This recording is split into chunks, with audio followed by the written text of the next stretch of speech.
This is my second video update coming to you from Athens, Greece.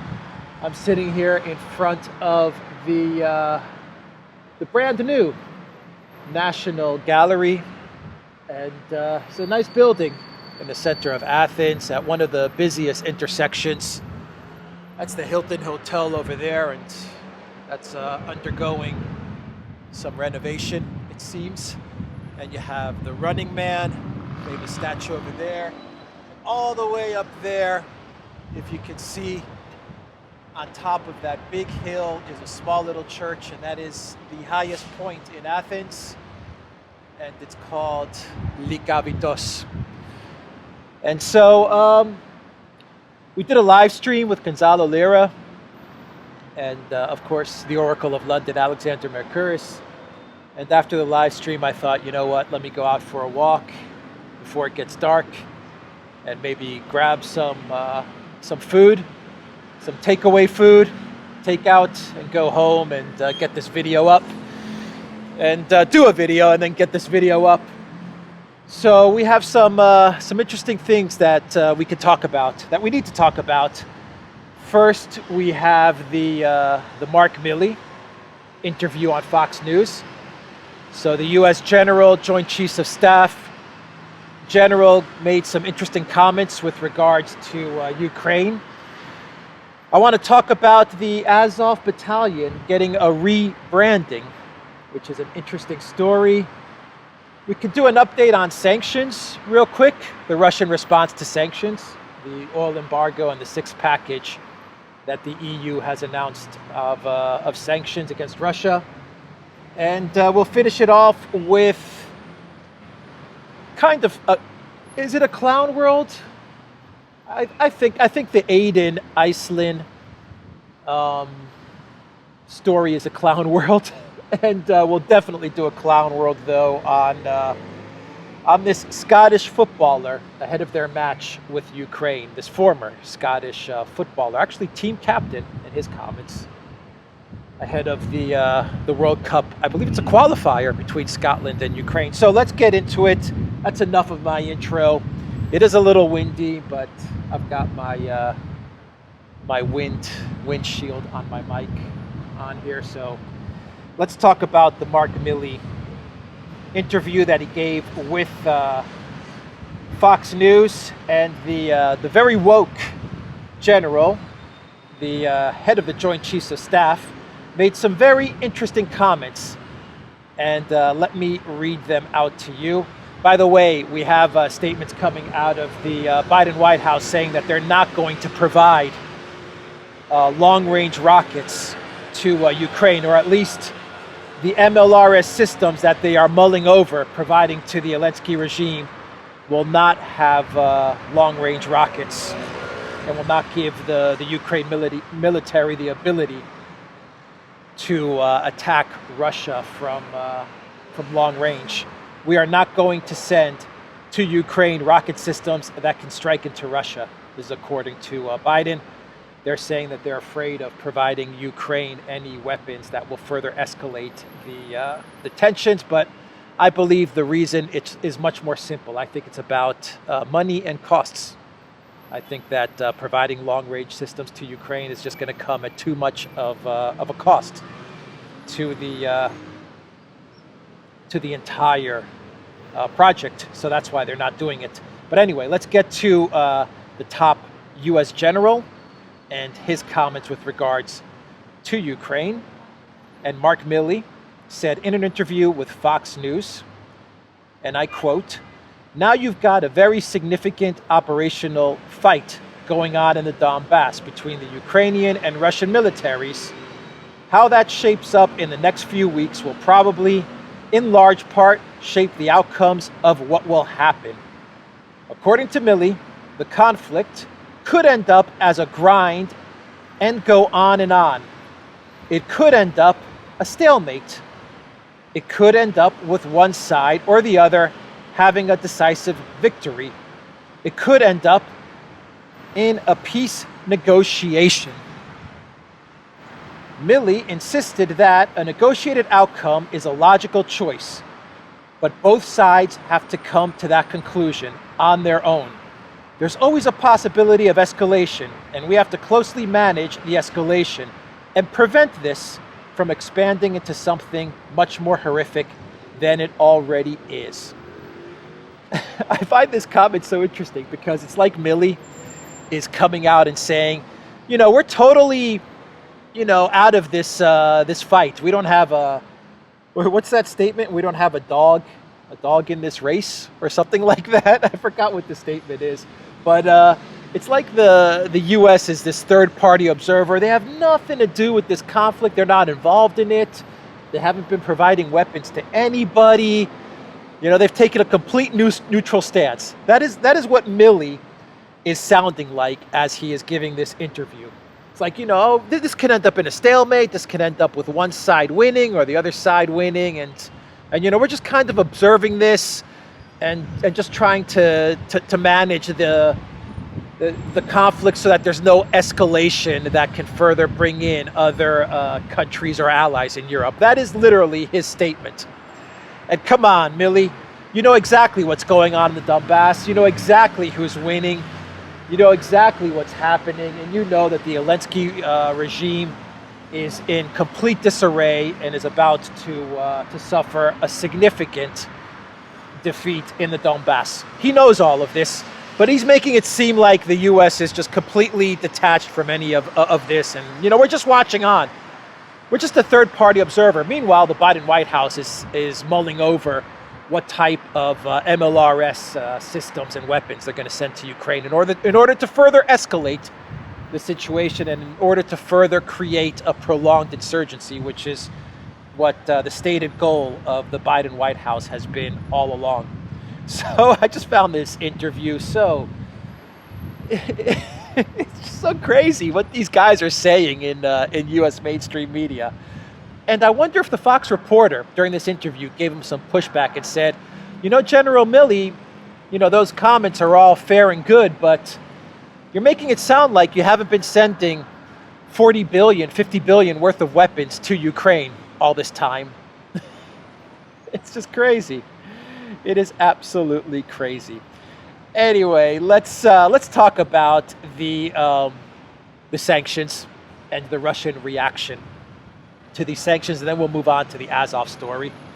So the Russians have reacted to the sanctions, to this sixth sanctions package by the EU, with complete and utter indifference. The Russians really don't care.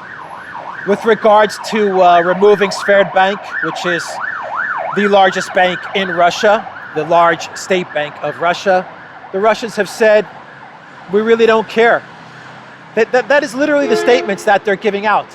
They've said, you know what, removing Sberbank from SWIFT and sanctioning Sberbank is meaningless because we already considered Sberbank as sanctioned anyway, so it doesn't really mean anything for us. And with regards to the oil sanctions, you want to know what the Russian reaction has been? We're going to find new markets, and we're going to find new customers, and we already have new reliable customers. And Alexander said it best in a video that we did on the Duran. Alexander's comments with regards to the oil sanctions from the EU was something along the lines of, you know, Russia has never really enjoyed their relationship with Europe anyway, because Ursula von der Leyen, in her interview with Mika Brzezinski, she made a statement something along the lines of, well, you know, Russia is losing their best customer and they only have themselves to blame. And the Duran's reaction to that in a video that we did was something along the lines of, you know, Russia always considered the EU as a pain in the ass customer.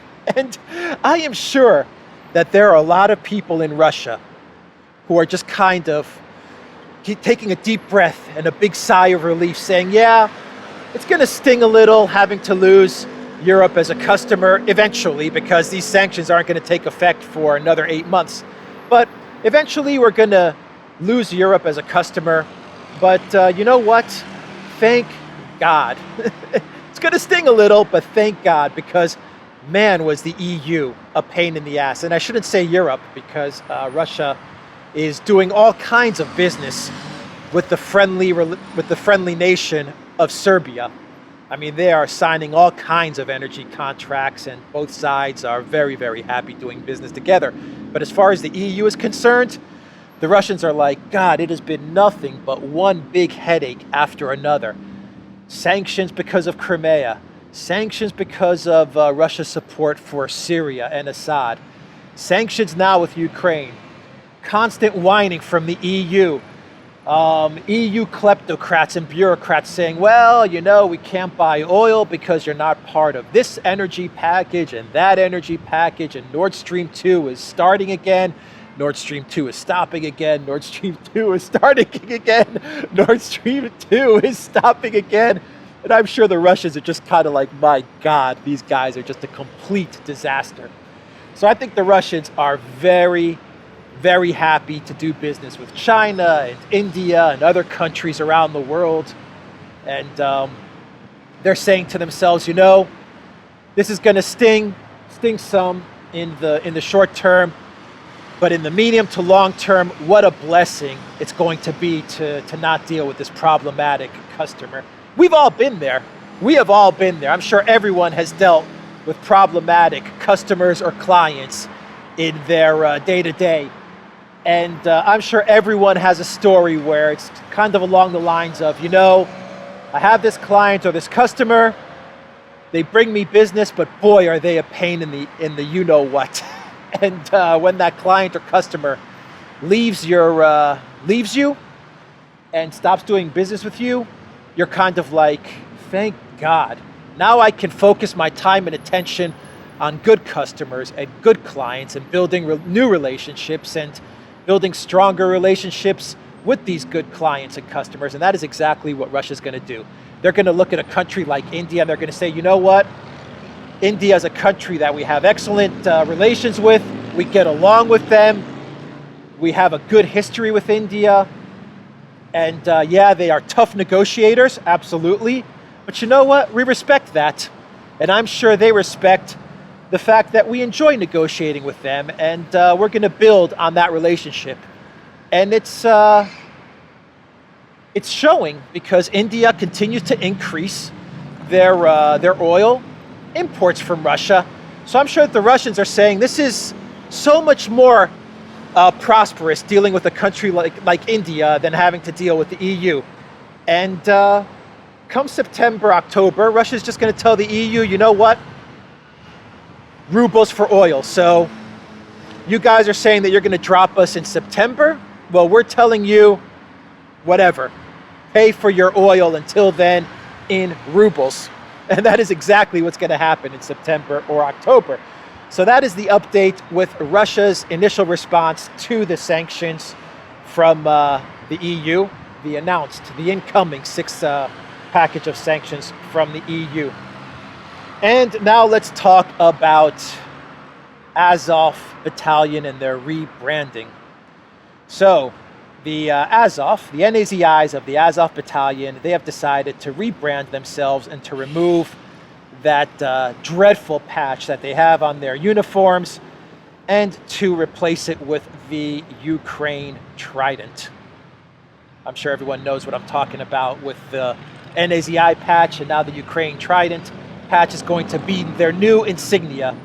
And they're doing this in this new Azov battalion in Kharkiv. They're going to be the first battalion that's going to get this new rebranding insignia, and they think that this is going to absolve them of their NAZI past. And sure enough, I believe it's the Telegraph? Oh no, the UK Times.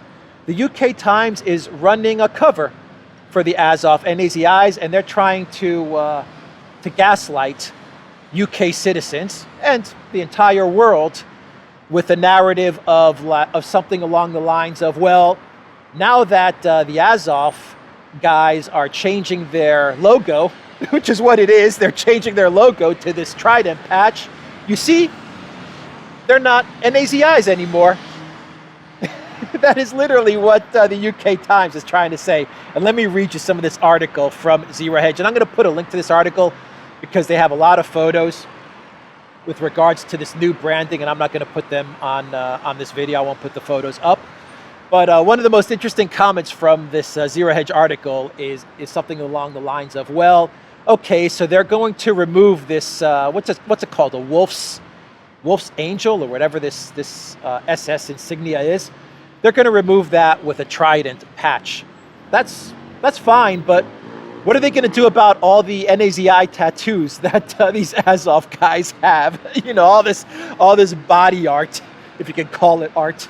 All of this SS NAZI body tattoos that they have on them. Are they going to remove those as well? So I thought that was a funny comment from Zero Hedge. But let me read you some of this article because it's pretty good. Actually, it's really good. Amid their looming defeat in the Donbass, which even the New York Times and the Washington Post have belatedly and reluctantly begun to acknowledge of late, the neo-NAZI Azov Battalion is still struggling to make over its image, given the Western mainstream media had long ago admitted them as a significant neo-Nazi threat, as one BBC documentary bluntly described years ago. But since the Russian invasion of Ukraine began, the public has been steadily told that Azov is merely far right or simply nationalist in their ideology. Or even better, the group just has far right roots, with images often misunderstood and shared out of context. Many soldiers who surrendered at a steel complex in Mariupol belong to the Azov Battalion, a group with far-right roots. That is a quote from the New York Times, and that is what they wrote 2 weeks ago following the quote-unquote evacuation of the Azov Battalion in Mariupol. And now, in new reporting on Monday, the UK Times reassures its readers that the Azov Battalion drops their neo-Nazi symbol exploited by Russian propagandists in its headline. The new insignia features a golden trident, the Ukrainian national symbol worn by other regiments. The Azov Battalion has removed a neo-Nazi symbol from its insignia that has helped perpetuate Russian propaganda about Ukraine being in the grip of far-right nationalism. Listen to what Zero Hedge says here. This is just crazy. This is clown world. This is clown world. Ah, yes. When these fighters proudly display NAZI symbols, the real problem is Russian officials and media pointing it out. All very inconvenient, of course. That is a quote from Zero Hedge. Exactly right. It's the Russians' fault for pointing out that entire battalions in the Ukraine military have far-right insignias.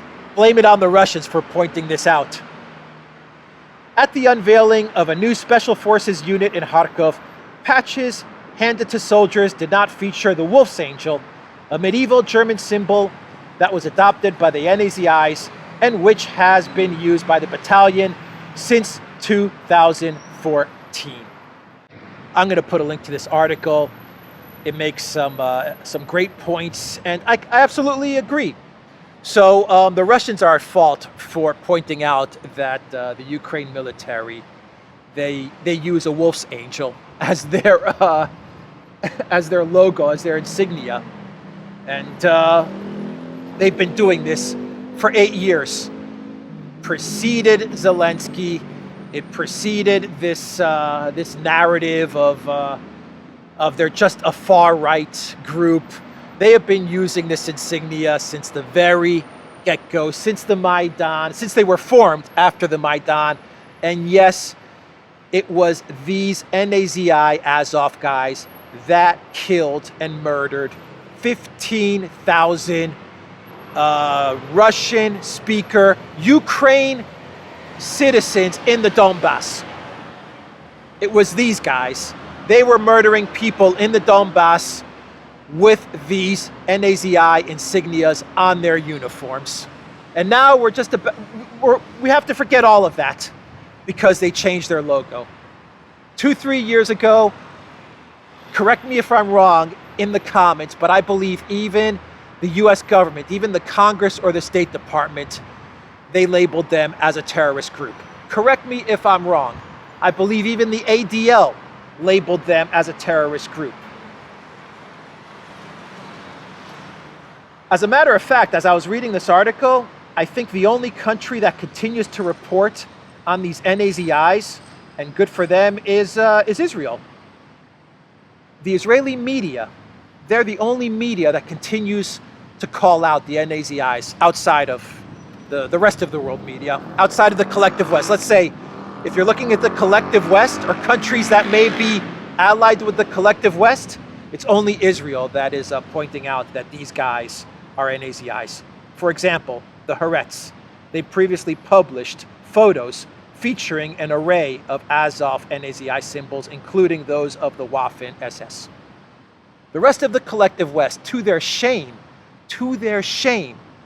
they have tried to, what's the term? Tried to whitewash these guys.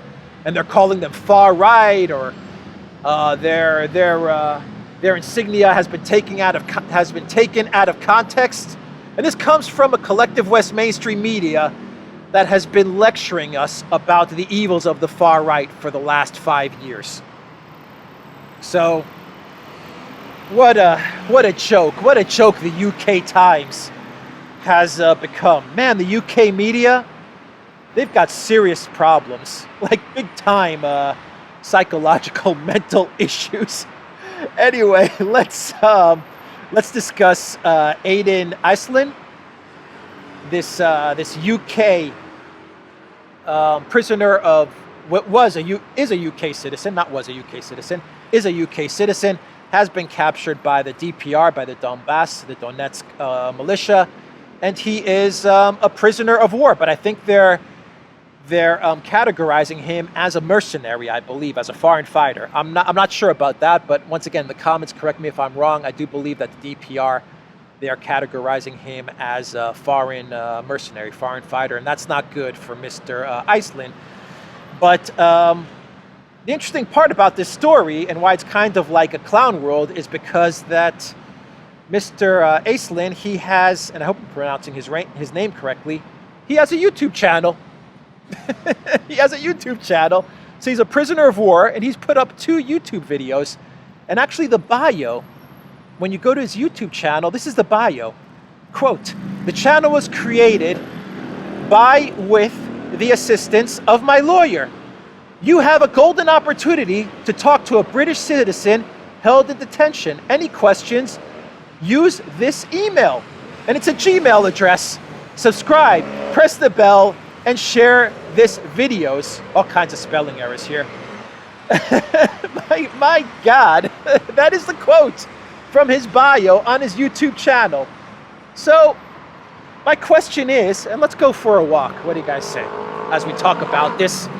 My question is did the UK, or does the UK, offer Julian Assange a YouTube channel? Have they offered Assange a YouTube channel? I don't think so. Are the prisoners being held in detention, the January 6th prisoners, have they been afforded a Twitter, Instagram, or YouTube account? A Gab account? A Minds account? A Truth Social account? Anything? I don't think so. I don't think so. A Rumble account? Let me show you the gallery real quick, if you guys can see inside. A Rumble account, an ODYSEE, a BitChute account, anything? Nothing. They haven't been offered anything. But here you have a foreign mercenary, a foreign fighter who was in the Ukraine military for 4 years, according to the video that he put out. I listened to his video, and the guy actually looks like he's in, I don't want to say good spirits, but they're feeding him, they're taking care of him, they're giving him medical attention. I mean, he seems like he's all right. And this guy said he was in the military for 4 years, the Ukraine military. His goal was to kill Russians. And the DPR, and I believe it is the DPR, it's not Lugansk, it is the DPR. The DPR, they've given him access to a Gmail account and a YouTube account. And who's lecturing who about human rights? Is Ursula von der crazy? I'm gonna get hit by a car because it is red, but we'll make it. Is Ursula von der crazy? And Boris the Clown Johnson, are they going to lecture the Russians about human rights now? This follows the sham kangaroo trial of that Russian prisoner of war by the Ukraine, and they sentenced him to, like, what did they sentence him to? Life in prison. But here you have the DPR, and they're affording this prisoner access to obviously a computer, obviously a camera, a YouTube channel, and Gmail. And now look, I'm sure that the videos he puts up are being monitored, and they're probably having to go through an approval process, and I'm sure that the emails are being monitored. I have no doubt about that, but at least he has access to these things. At least he can communicate via video to his family. And you may say that the DPR is using his statements as propaganda. Once again, fair enough. I agree that having him put out these videos could be seen as some sort of propaganda from the Russians, but it's smart. It's smart to have him make videos and to tell everyone back in the UK, look at me, I'm all right, everything is okay, and they're treating me really good. And he has a lawyer. And he has a lawyer. I mean, it says in his bio. So, you know, this is, I found this story fascinating. I really did. And it is a smart move by the DPR, by Donetsk and the Russians. And it's also good for Mr. Aiden Aslin, or Aiden Aslin. I always mess up his name. Anyway, it's good for him too. It's good for his psychology, and you know, he gets to connect. He gets to feel some sort of connection while he's being, I don't know, he's going to be tried, or he's going to be, I'm sure he's getting questioned or whatever. He's being held. So I'm good. I'm sure this is for him something that helps him out. And so I thought that was a fascinating story. Anyway, let's get to another clown world, and we'll wrap up this video. And this clown world, this one is I can't believe the stories that are coming out. So someone in the comments section on a previous video, they pointed me in the direction of this story, and it has to do with the Scottish national team that's trying. I guess they're trying to qualify still for the World Cup in Qatar, and the World Cup is coming soon, isn't it? I think like in January, February, if I'm not mistaken. Anyway, it looks like they're about to have their final qualification match, and it is going to be against Ukraine. And let me find the article here. And it's going to be against Ukraine. And one second. Ah, boy, I hate these pop-ups on websites. Yes, okay. It is going to be a match this Wednesday, a playoff match, a semifinal between Scotland and Ukraine. Okay.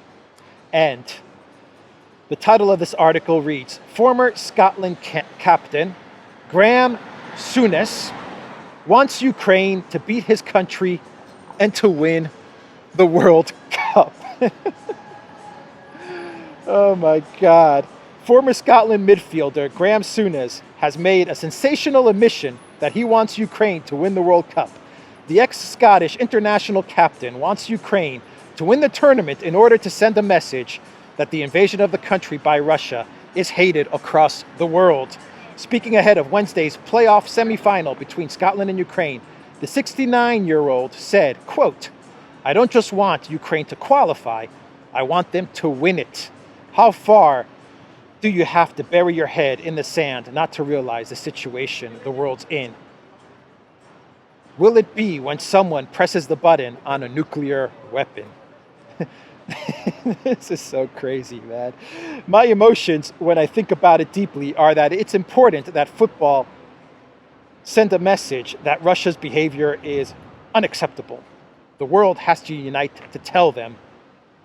Let's see, Wales awaits the winner of the tie to fight it out for a place in the World Cup that is due to get underway in Qatar later on in the year. All right.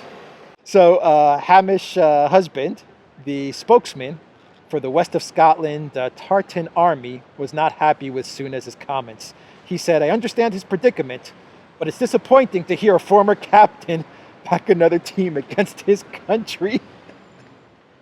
That is such a good statement from Hamish Husband. I agree. Anyway, that's the video, everybody. I'm gonna sign out from Athens, Greece. TheDuran.locals.com. Take care.